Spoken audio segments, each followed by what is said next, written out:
Alright. 안녕하세요 여러분. Fala galera. G'day guys, what's going on? Today I'm with Helen Kim. She is a Korean born in Brazil and she's in Australia at the moment for some travel. 그래서 인터뷰 하고 싶었어요. 왜냐면 헬렌 너무 신기해요. 지금 한국에서 살고 있어요. 근데 her whole life 브라질 살았어요. 근데 부모님 한국 사람이에요. 그래서 너무 신기해. 저는 브라질리안 주짓수 하고 있어요. 해요. 그래서 브라질 사람 많이 있어요. 근데 처음 봤어 Korean born in Brazil. You know, I see like a lot of 일본 사람 in Brazil, but I never seen like some Korean person born in Brazil and living in Brazil. So anyway, please introduce yourself. 안녕하세요, 여러분.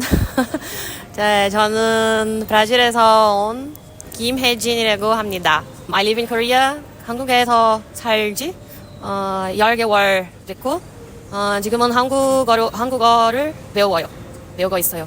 Awesome. So whereabouts are you living in Brazil? I was born in São Paulo, but I grew up in the south of Brazil, Santa Catarina.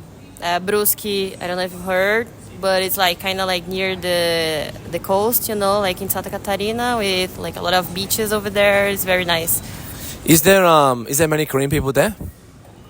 Not really. Like the reason why I didn't learn Korean when I was a kid, because the city where I grew up is so small.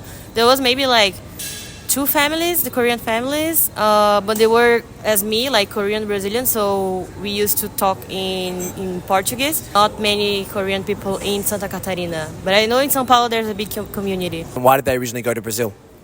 So my dad is from Seoul. And my mom is from Gangwon-do. It's like a small island in Korea, like countryside. It's like a very long story. My dad was born in South Korea, but before my dad was born, my grandparents, they run away from North Korea. Oh. Yeah, I think they ran away like during 50s or no wait, during 40s, like after the war. My dad was lucky enough to be born as a South Korean, but my grandparents, they are all North Korean. Also my uncles, who are older than my dad. So when they left North Korea, they left relatives that I don't have any idea who they are. When my dad was 18 years old, he went to Brazil with my grandparents because there was more opportunities, you know, Brazil was richer than Korea at the time. So they decided to live in Brazil for a while, and after some years, my grandparents they went back to Korea because it's more convenient for them. They didn't know how to learn Portuguese, but my dad, he was very young at the time, so he really loved Brazil, and he decided to stay in Brazil, you know, until he was 36. And then when he was 36, he was oh, it's time to find a woman, you know, a wife. So I want to build a family. He met my mom in Korea, decided to drop everything, you know, her whole life in Korea to live in Brazil. I think she's so brave, you know, to do that, something like that. And then now they live in Santa Catarina until nowadays. That's a huge move by your mum, going to Brazil, not speaking Portuguese. I know kind of that feeling, moving to Daegu and hardly speaking any Korean, but at least I know a little bit, you know, so that's pretty cool. And it's interesting, your grandparents, they're from Bukhan. And actually, my grandpa, he is Australian, but he lived in Bukhan for 3 months, you know. He lived in Bukhan maybe 20, 30 years ago. He worked there for 3 months in Pyongyang. And same thing, he has heaps of friends there, but he'll never see them again. Yeah. And I'm actually curious, I'm guessing if your dad, did he pick up any Bukhan Satori from your grandparents, do you think? Or he would just have Seoul accent, right? Seoul accent, yeah, definitely. Maybe my grandparents, they have Bukhan accent, but so yeah, I'm learning Korean right now. So I didn't have the opportunity to talk to my grandparents in Korean. That's a thing that I really regret the most. Not learning Korean back then, when I was a kid. And now, they, unfortunately, they are, you know, in the sky, in heaven, I would say. How do you say in Korean? 돌아가셨어요. 네. But I'm sure they're very proud of you now. Living in Seoul, learning Korean, so don't worry too much. I'm sure they're proud of you. Like why I'm learning Korean is because my mom, she's not fluent in Portuguese, and I'm not fluent in Korean. So when we want to talk something more complex, we have difficulty, we kind of have to use Google Translate sometimes to express ourselves the way that we want.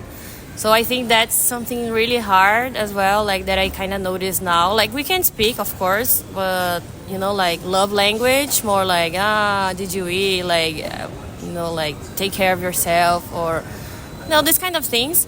But more deeper stuff, it's hard. We have to use the Google Translate, and it's so frustrating, that you're not able to speak with your mom fluently. I decided to take this very huge step, to go to Korea, to learn Korean, and you inspire me a lot to learn Korean. Thank you.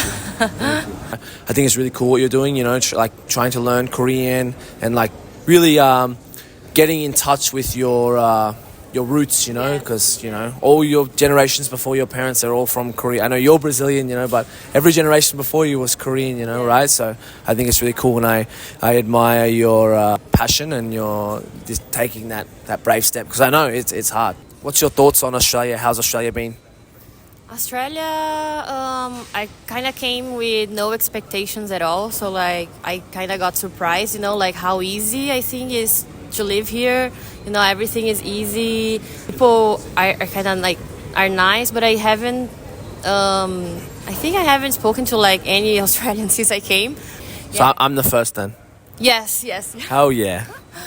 Because there's so many Brazilians over here as well, Yeah. So my goal is to visit my sister. She lives in Gold Coast, and I met some friends as well that they live in Sydney. So I just kind of hang out with Brazilian people. I wish I could hang out more with local people, Australian people. I think that's one of the hard things though about not only for Koreans but just foreigners in general. They always say they never meet Australian people. And the Koreans who live here? No, all foreigners. They say they can't make Australian friends. It's hard to make Australian friends.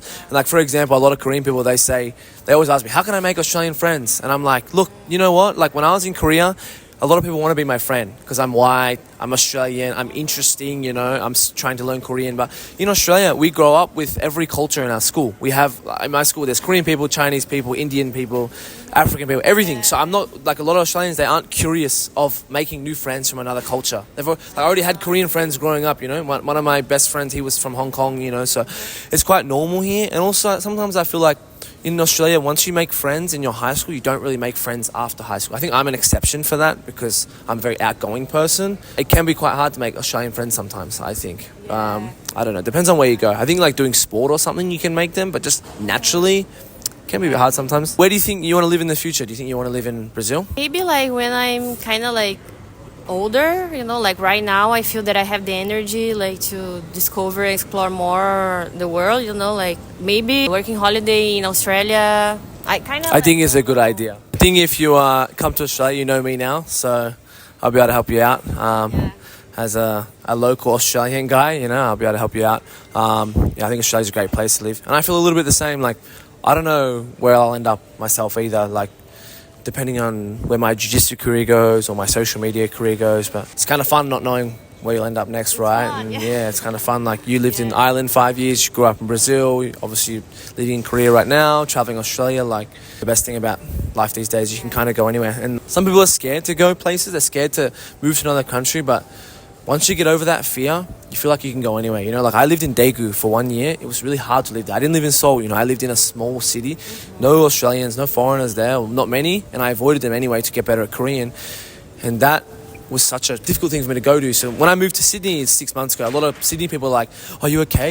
You're here by yourself, you got no family and stuff. And I'm like, man, I can speak English. And I have Australian style supermarket, so I'm good. In Daegu I didn't have that, I'm having the best time of my life. Anyway, I reckon we'll wrap it up here. Is there anything else you wanted to say? Any advice you wanted to give anyone about anything? I would say just live your life today, and then you don't have to worry a lot about the future, because if you're doing your best today, your future is gonna be the best as well, And I also want to wrap it up saying that I have a YouTube channel as well. I do basically vlogs of my life in Korea as a Brazilian Korean.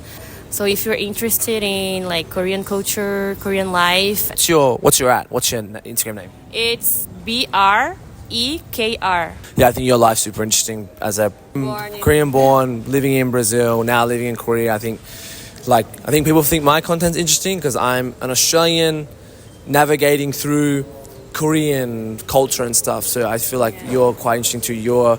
I'd say you'd have quite a Brazilian mind navigating through your cultural background, you know. Yes. So anyway, thanks for meeting me today. Thanks for letting me do this interview. All the best with our channels. Let's both of us we'll get our channels up. Thanks, Helen. Done.